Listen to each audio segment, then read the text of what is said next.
Hey peeps, Gamer Drake here. Welcome back to Obduction, where in the last episode we were in Farley's house and we were starting to read some of the documentation that is lying around, and I guess we're going to continue on that trait for now. Now this isn't everyone's cup of tea, I get that, but it's important that we read the documentation we find because that's how these games work and we learn out what's going on. So I think we'd read this book and we'd read this document, but we hadn't. Okay. Communication, talking with our neighbours.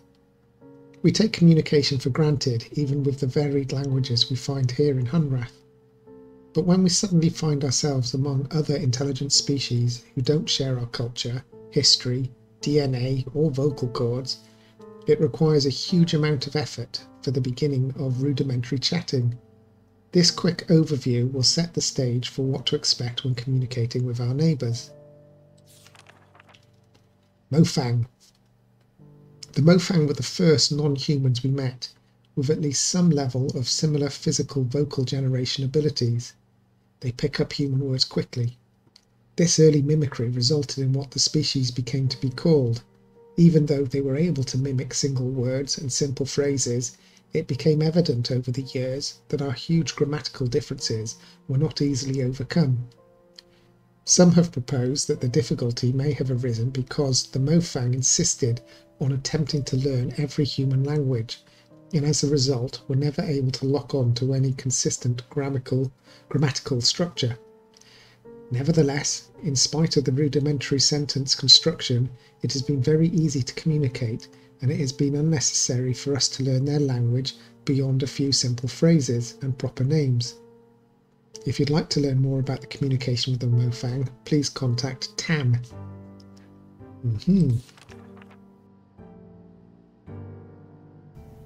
Villian. The Villian have presented a particular communication challenge. From what we can gather, they produce sounds using two large reed-like structures inside opposite sides of their head. The vibrations generated are channeled to resonance chambers in their skulls, where they are combined into a complex, low-frequency dual tone. The low-frequency bitonal sounds are not only hard for humans to hear and resolve, but impossible for us to mimic. And the Villian's hearing is also orientated towards low frequency, so they are unable to hear most of the sounds associated with human speech. Therefore, communication with the Villian has relied on technology. They have adapted consoles which the Villian fluently control with vocalization for use by other species. Over the years, some individuals of other species, including a few humans, have learnt to communicate very effectively using this method. Humans have been able to pick out some higher frequency characteristics of certain key Villian words over the years. And although we can't speak to them in a way that the Villians can understand, we are occasionally able to hear and recognise these words when spoken distinctly by the Villian. If you'd like to learn more about communication with the Villian, please contact Vito. Array. None of the stages of the Array morphology have any vocalization apparatus. Because of the obvious synchronization of the barnacle flash and the ability of the pawns to provide and address the needs of the polyarchs, it was assumed that the species could communicate effectively. It was not until Farley began to spend large amounts of time in the polyarch antechamber that the first clues to this communication became evident. After months of research, Farley began to have limited success with receiving some kind of simple messages that were coming from the polyarchs. It is apparent now that the polyarchs have been attempting to communicate the entire time, but they themselves had been experimenting with various channels, until they finally got a response from Farley. After this breakthrough, others were able to tune in to the polyarchs and learn to listen. Both the polyarchs and the pawns have a simple organ that can sense human vocal frequency, enabling them to sense simple responses from humans. But over the years, Farley was able to learn to speak to the polyarchs via a related form of extrasensory transmission. If you'd like to learn more about communication with the Arai, please contact Farley. Oh wow, that's a lot of information about communicating with these various different species, none of which we have yet come in contact with.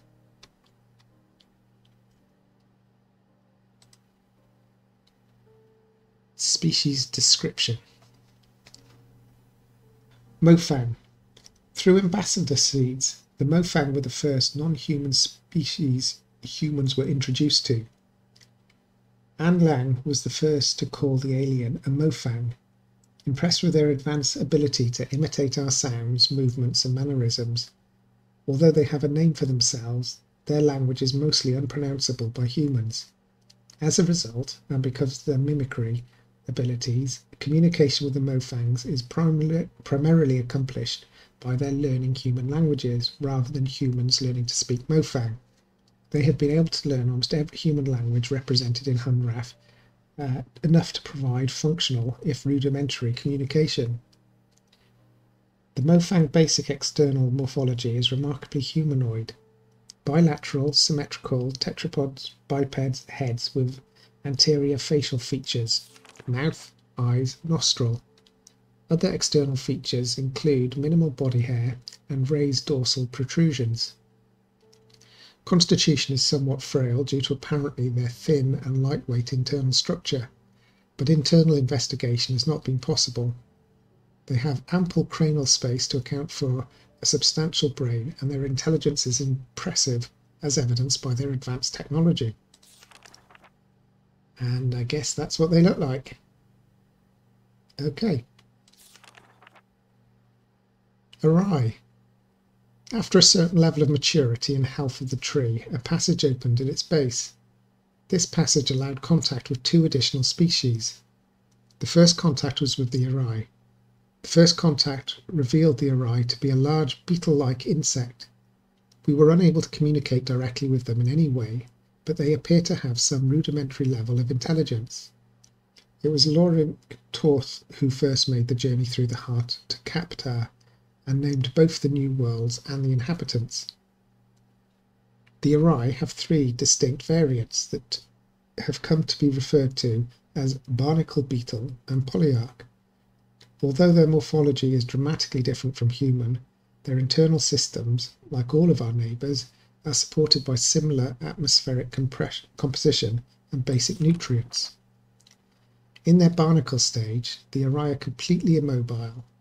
The Arai stay in this egg-like development state seemingly indefinitely. In order to hatch, they must be in proximity of a polyarch and fertilized by the beetles after a certain stage of maturity.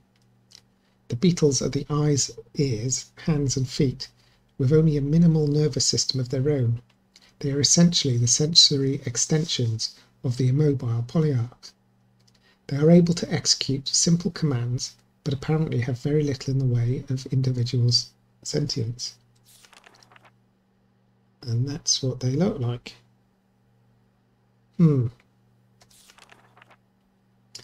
Arai polyarchs are the intelligent and consciousness of the species. Although it was obvious that there was intelligence behind the species, it wasn't until Caroline Farley began spending large amounts of time in close proximity that deeper communications began. With a room nearby, Farley was the first to be able to communicate non-verbally and learn much about the species, including some historical information. The Arai species survived in their world, while several other sentient species came and went. Among them, an ancient species who formed a deeper relationship with the Arai, carving temples and dwellings for them from the rocks, and later a more recent species that took over much of their homeworld. This latter species was essentially adept at mechanical construction, using it mostly to capture and process large flying creatures, using the beetles as baits. Just stopping there for a second, this interesting bit about carving structures from the rock, that reminds me of that big sphere near the train station. That looks like that might be from there. Okay. The Villian. The final species to be discovered were the Villian.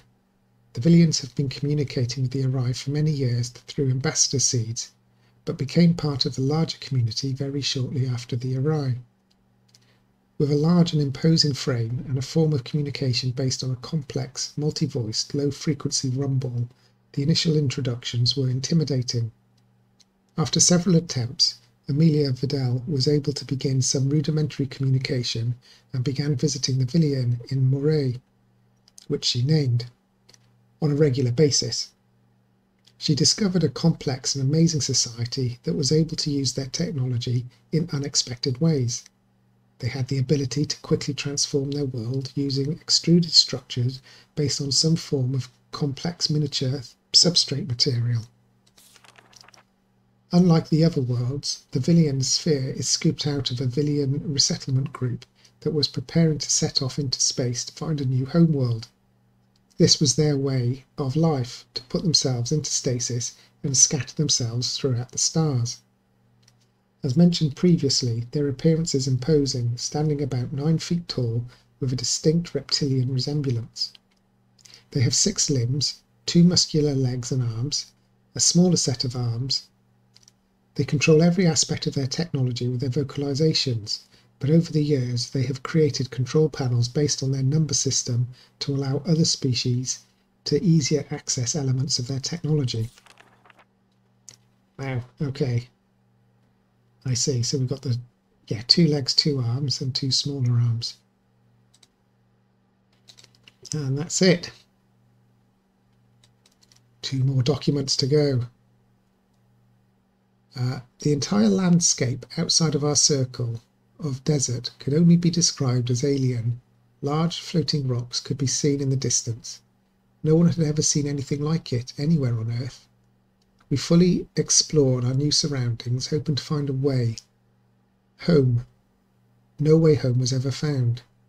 In fact, we soon discovered that what we take for granted now, not only could we not get back in home, we could also not access the landscape outside the desert. Curiously, we discovered that a flow of water was provided from a high point on a rock, and we discovered a small tree growing in the very centre of the circle. Our central tree is what's so important to our lives, as it was just a mere sapling back then. So that must be from right at the very beginning, when the first world seed was done.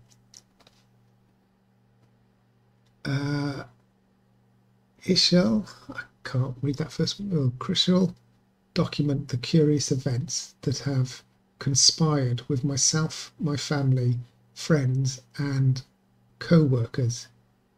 Hasnell was a peaceful mining town founded by my grandfather and also nestled within the red rock of the desert of the Arizona Territory. Its 163 inhabitants heard a mighty explosion on the night of June the 27th, 1903. I sent several workers through the town to verify that the explosion had not caused any injuries or damage to mining equipment. They returned and reported that we must have been a loud clap of thunder caused by dry lightning, for they found no damage. It was not until the light of the next morning that we were amazed to realize something profound had indeed occurred. At some point during that night, our entire mining facility and a large circle of the land around it seemed to have been scooped up and carried off to a completely different place, all without anyone knowing about it. Okay, sorry about that. It's difficult to read some of those words with the faded paper. All right, so that's giving us an idea of what's going on there. I think we've read everything now in here. Welcome. Just realised that this turns. Yeah. Why does this turn? Oh, that moves. Okay, why does that move? It moves that way, it moves that way. Wait a sec. Is that supposed to be indicating something? Oh, well, that's not what I was expecting. I was expecting another map and that highlighting something. 15.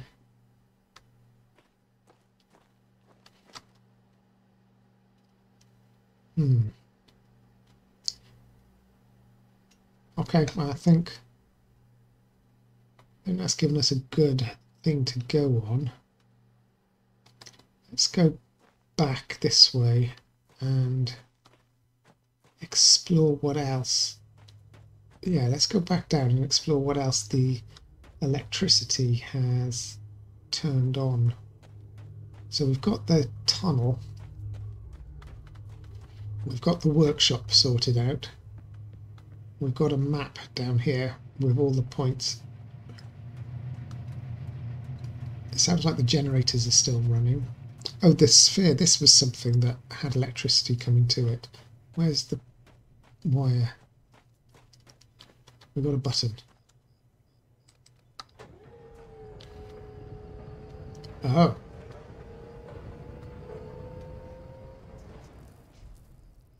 It rotates around.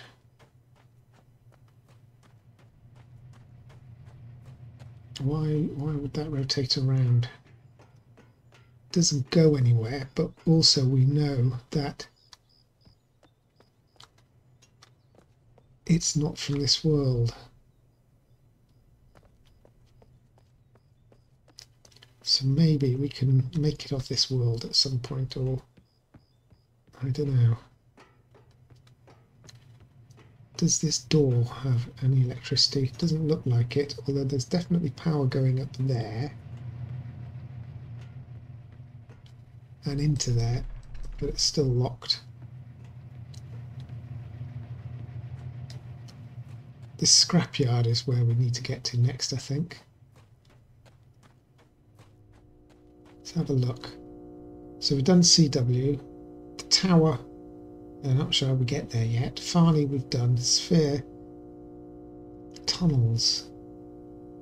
Tunnels and scrap. Is that... maybe that's not the tunnels. Maybe the tunnels are something else. Maybe we need to get back up. Up there. Oh no, wait a minute. Wait a minute.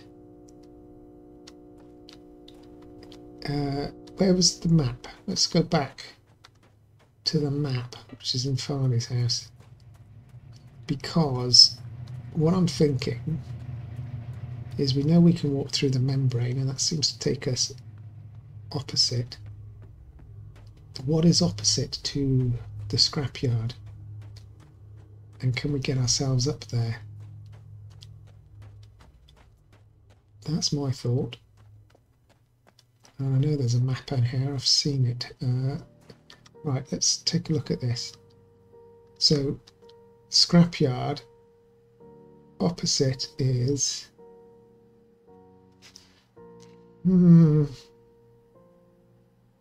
up here. How do we get up there? Canyon, that's the entry canyon that we came in. Okay, so we want to get up there. So the entry, hang on a sec, there is a minecart track that goes up here, and there was a yes. And remember, there's a door in there, not a door, there's a thing in there that we need to, projector. So yeah, we need to bring the minecart up here. Where did we leave the minecart? It's right the other side of the map.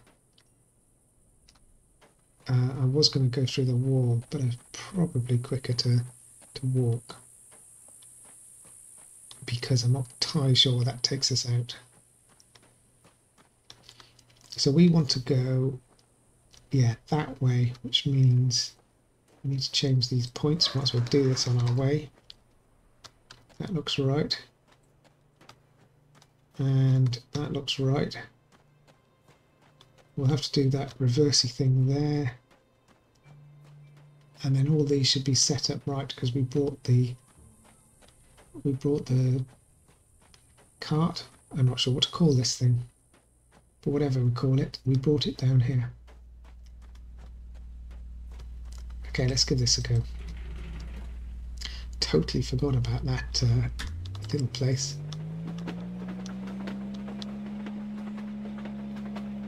I wonder how this is powered. Maybe a battery of some sort. Either way, okay, that's good.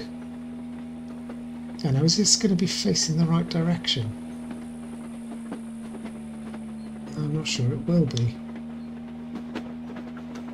Okay, we'll tackle that when we get there.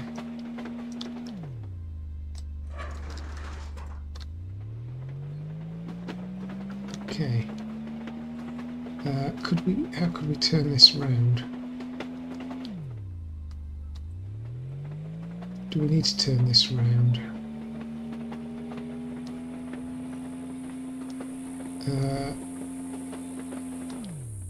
We need to go up there.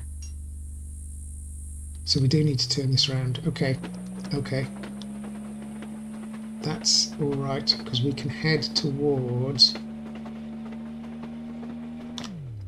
We can head towards that mine shaft. And then come out the other way. And we are facing the right direction.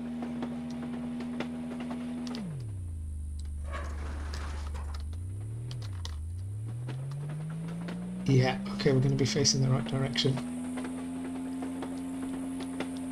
Let's get up there and see what we can do.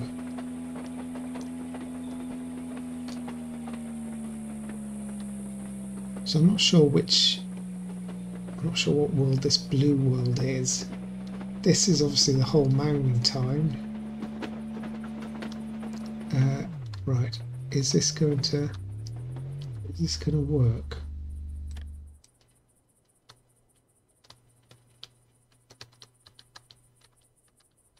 Where's the door? There's the door. Oh, it might work. Just let's try this and hit it. Oh, yeah, there it is. Disappeared. Right. And we can get out even better. Let's go and see. See, I think this is the opposite. Yeah, this takes us to a door, which... That looks like a scrapyard to me, if ever I've seen one. That gets us back. Can we get back? We can, probably. Yeah, this is a scrapyard. It's got to be. What's up here? Something. It's a switch.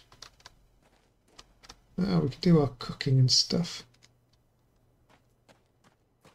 Look at that whale. Yes, look, we're above here. So I saw something there. I'll go and have a look at that just to see where this goes. Is this the door that was locked? It is. It is. We've been up here. Right, okay. So we know where that is, and we can bring the tractor, the train, the cart, trolley, whatever it's called, up here. What's this here?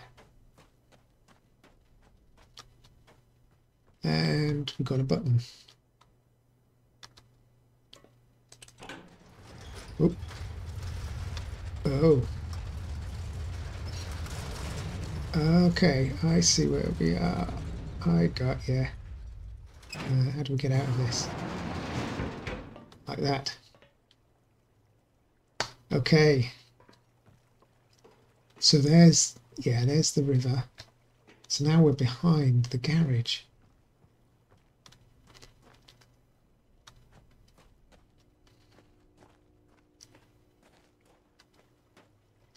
Wow. Okay.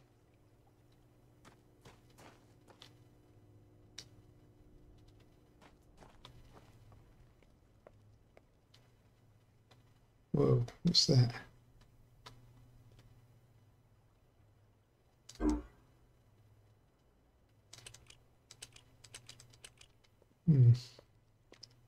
Are you in trouble? Need help? Call 155 help you. We can help. Oh, 26th of July 1988.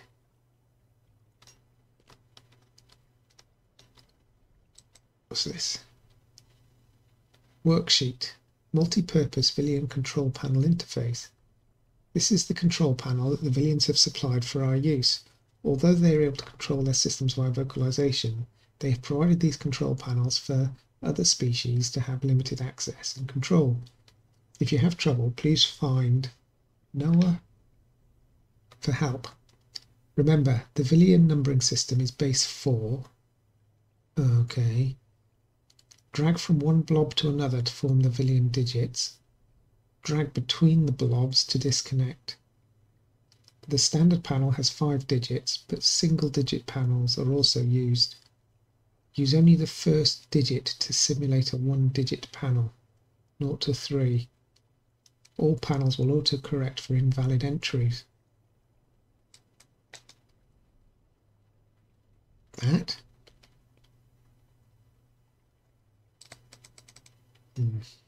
Okay.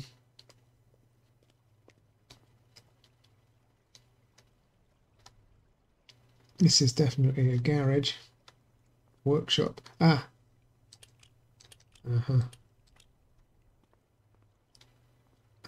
License plates.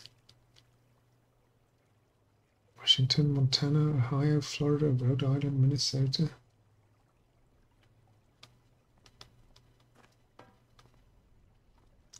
Doesn't seem to be anything to do here. What's that? This is the other side of the electric board. This is interactable. Oh. Oh. Garage. Garage is the top. Downtown is the bottom.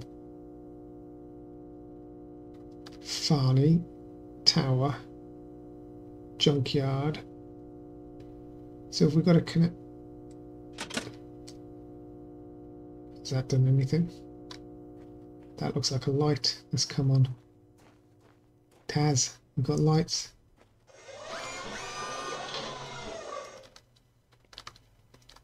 Okay, so is this the control panel?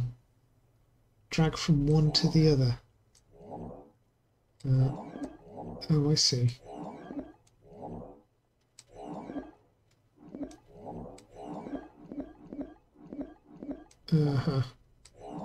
So what happens if we connect it all up?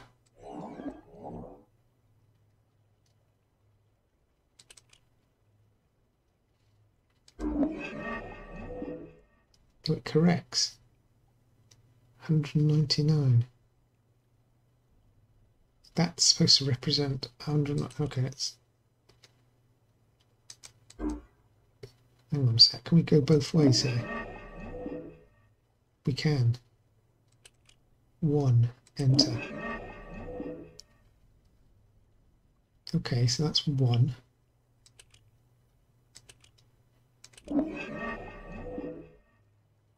2.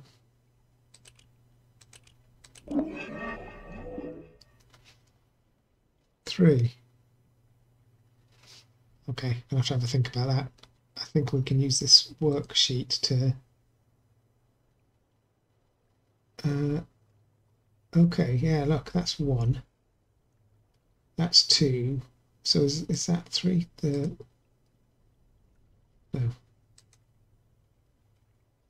So what does that equal? The top 4 squares. Top 4 squares in what configuration? Oh dear. Two lines going up. Okay, so 2 lines going up. So go between them to cut. Okay.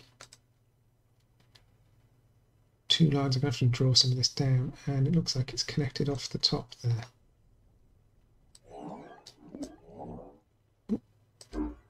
9.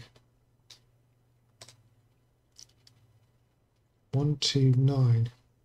Alright, I'll come back to that. I'll have to fill that in. Close this down when we're up there. There's a camera. Okay. I wonder if this button works now we've got power. Haha, look at that.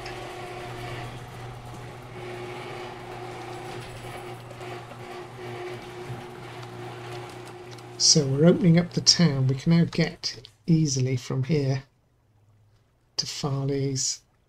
Okay, I think that's a bit of progress. I'm going to call it there though for this episode. Yeah, I think we've done a lot. I'm going to have to, in between episodes, I'm going to, in fact I'll do it now, I'm going to take a photograph of this worksheet and actually print it out.